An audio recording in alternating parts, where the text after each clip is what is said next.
We can't be expected to prevent something that we couldn't have possibly understood. But our understanding is starting to expand, and we know so much more now about what we can do to prevent and even reverse cognitive decline and dementia. It's super exciting, and most people don't know about it yet because it's not a pill. If you've ever thought before that you wouldn't want to know if you had that genetic predisposition to Alzheimer's, think again. Knowledge is power.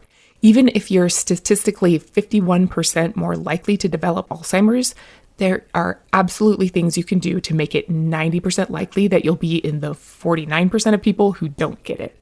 It's way better than sitting around and waiting in fear.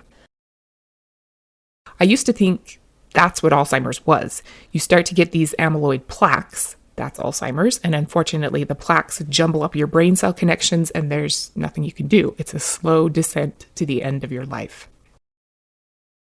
Everyone with Alzheimer's has the balance tipping toward the 3 SNPs of APP rather than the single cut.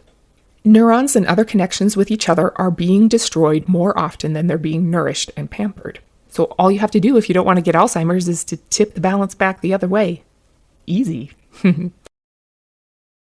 In his book, Dr. Bredesen describes why, despite billions of dollars of research trying to find one, no single drug or treatment has ever worked for Alzheimer's. By constantly eating carbohydrates, we're constantly producing insulin.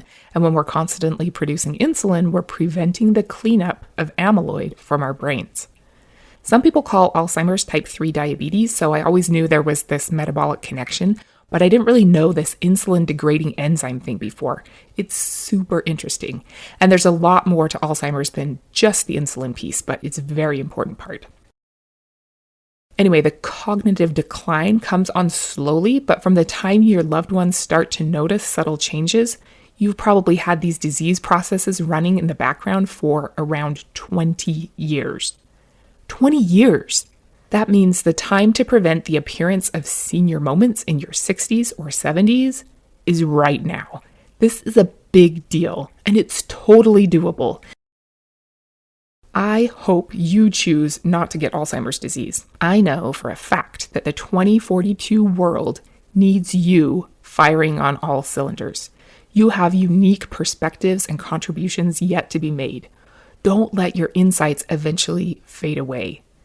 There is so much you can do.